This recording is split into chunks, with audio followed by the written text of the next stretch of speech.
new trailer for the Velma HBO Max series has finally dropped. It's the one where they're re-swapping Velma in order to basically just have self-insert for Mindy Kaling, who's doing the voice of Velma.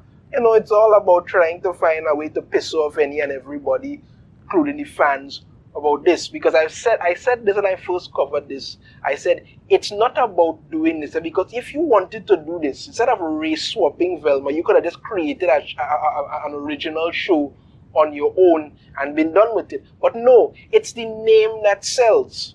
That's it. And they want to completely rewrite everything about Velma, about Scooby Gang, about everything involved in it, to make it their own. But they know they can't. They know that they can't. If they come up with a series of their own, it might be a hit or a miss. So why not take something that is already established and just use the name and run with it?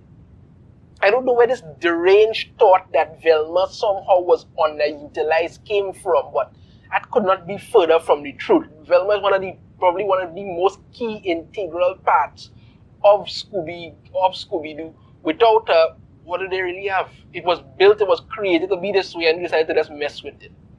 So let's get into this. Mindy Kaling and the cast of Velma addresses critics who are angry that the titular character is South Asian and explain the absence of Scooby. Now, when it comes to the trailer, I have something to show you all, to tell you exactly how they're basically just giving a giant middle finger to the fans. We get to that just now, don't worry. Let's get through this now. Mindy Kaling and the stars of Velma attended the first day of New York Comic Con to spill details about HBO Max's upcoming adult animated show and unveil the first episode exclusively for fans. Okay, right. Kaling, the voice of Velma and executive producer, was joined in person by showrunner Charlie Grandy and Constant Wu Daphne to discuss the show. Glenn Overton and Sam Richardson, who voiced Fred and Norval Shaggy, were unable to attend in person due to commitments to other projects, so they participated in it via video. Now let me show you all something here of what they have decided to do with this whole redesigned Scooby-Doo thing. Well, Velma don't look kind of flumpy and frumpy and all kind of thing already, but that's not even the worst part of it. Here is what they have done to the new cast. This is what they've done to this. This is Fred. Fred looks like some kind of weird anime cross, a kind of anime cartoon cross character kind of thing. It looks really stupid. Shaggy is now black, and they're calling him Norval. Well, his name is Norval. Shaggy's real name is actually Norval, but he's known as Shaggy. And they decided to make him black because why not?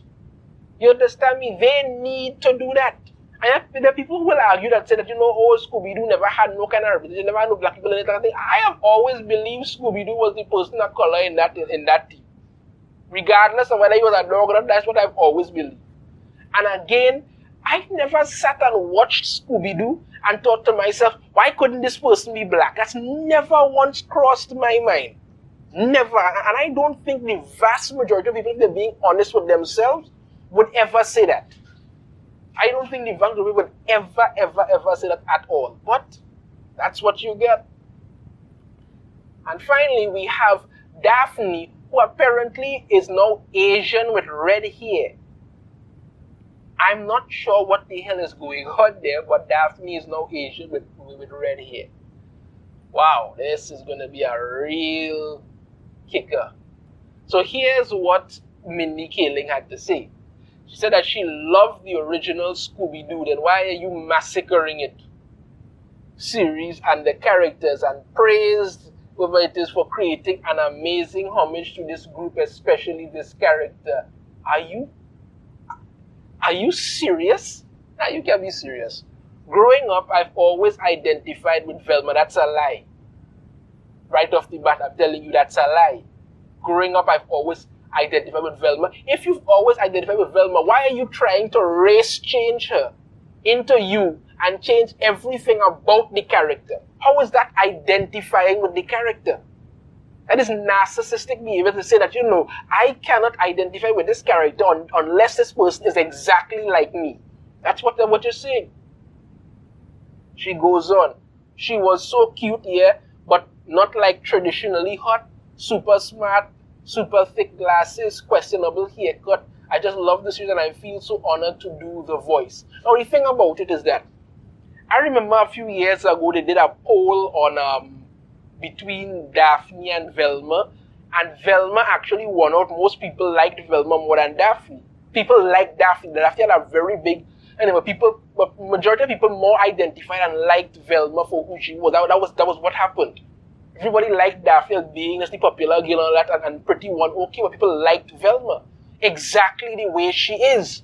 And here you're coming in and saying, you know what? I am going to change this character to look and be exactly like me, and that is somehow going to make everybody love her even more. Narcissism at its best. Alright, when moderator Damian Halbrook asked Kaling if she was prepared for the negative reaction and criticism of Velma being South Asian, the office, because she was on the office, said that she's always constantly surprised by reactions to everything on social media. No, you're not, because you're counting on it to push the narrative of people don't like this series, they're clearly going to have to be racist. That's what you're counting on. I think of the characters in this as so iconic, yet you're destroying them. But in no way is the gang defined by their whiteness. Oh, God. Except for Fred. Yep, there it is. There it is. So I was a little bit surprised, and I think most Indian American girls, when they see this skeptical, hard-working, kind of underappreciated character, can identify with her. What the hell is this sudden push? And everybody has to identify with who they're seeing.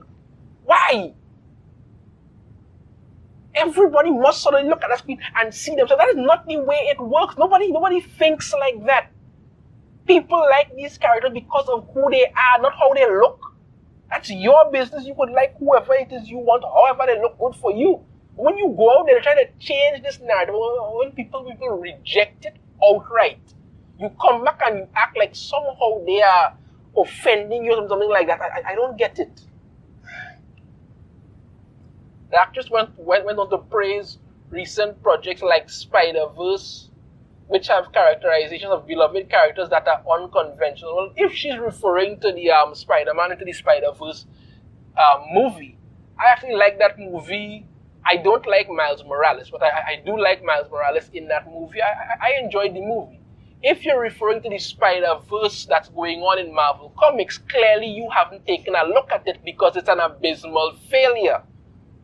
An abysmal, horrific failure where they've taken pretty much any character they could find and just throw crap at them and hoping that they just stick to the wall. That's it. I think the vast majority of people are excited and ready for it. No. And the show is for them. Yes, of course, because the show is always for a specific set of people. No, can't be something to be good anymore. No, that's problematic. Velma will show the character having unresolved sexual tension with a lot of characters. Here we go again. There it is. But when asked about the possibility of a romantic moment between Velma and Daphne, Kaling played coy. Yep, of course, they had to do that, They have to do that. You really think they weren't going to do that? And this is exactly why they decided to make Velma into a lesbian in the new Scooby Doo animated movie, because they want to prop up this. This is how they operate. Nothing about doing anything good anymore, about just being a cool Scooby Doo series. No, they needed to be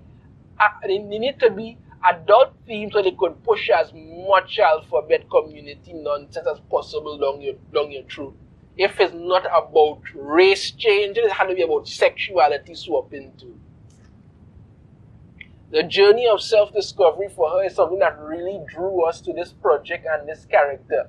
So we want to honor other interpretations and what we think feels really modern if it, once you see them mention the word modern, you know it's woke. That's pretty much it, woke.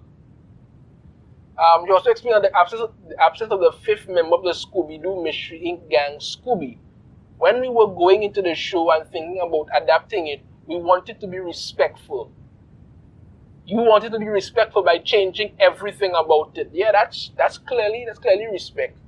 We didn't want to just kind of take these beloved characters and put them in outrageous or gross situations and say, isn't it crazy you did that to Velma? That's pretty much what you're planning to do, isn't it? I mean, okay. Yanni said that when considering what would differentiate a kid's show from an adult series, the iconic dog was the deciding factor. We couldn't get a take on it that was like, how do we kind of do this in a fun, modern way that felt like what made it a kid's show was Scooby Doo? Because without Scooby Doo, it's kind of, I mean, it's the entire franchise is named after him, so that's kind of a weird thing. Outside of creative reasoning, Grandy said that Warner Brothers Animation told them that they didn't have permission to use the dog. Well, thank God at least Scooby gets spared from this massacre, for now at least. I think it's nice to kind of allude to dogs in the world. It's fun, and let's kind of leave it at that. So they pretty much planned to make this into a mess. Now, if you thought that was bad, you understand me? If you thought that was bad, let me show you what's happening with this trailer here. Keep going.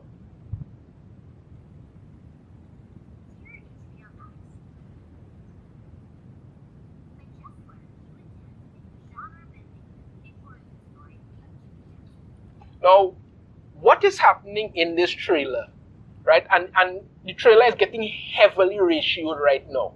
People are downvoting it like crazy. What they're doing in this trailer is they're using this whole thing that she's talking at the beginning about their HBO Max. I hear you're going to be making a thing about Judy. She's using that to talk directly to the fans, to insult them for not liking this thing. And that's what's happening. And people are seeing it, and they're not happy at all. That's why it's getting heavily ratioed.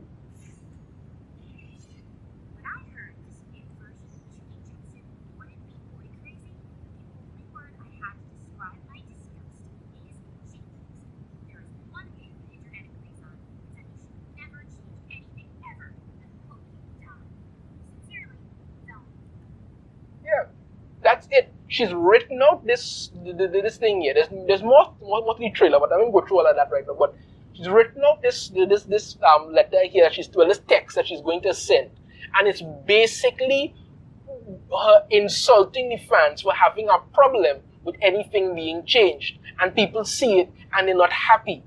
They come out and they've started ratioing it. But you know, as usual, you can't see the downvotes unless you have a Chrome extension and all of that. But it's getting downvoted heavily because you are using the opening thing. This trailer is what you're putting your first foot forward to let fans know. Listen, we are pretty much insulting you for not liking this show out the door, and you wonder why people have a problem with it. This is what you're doing. This is what you're doing.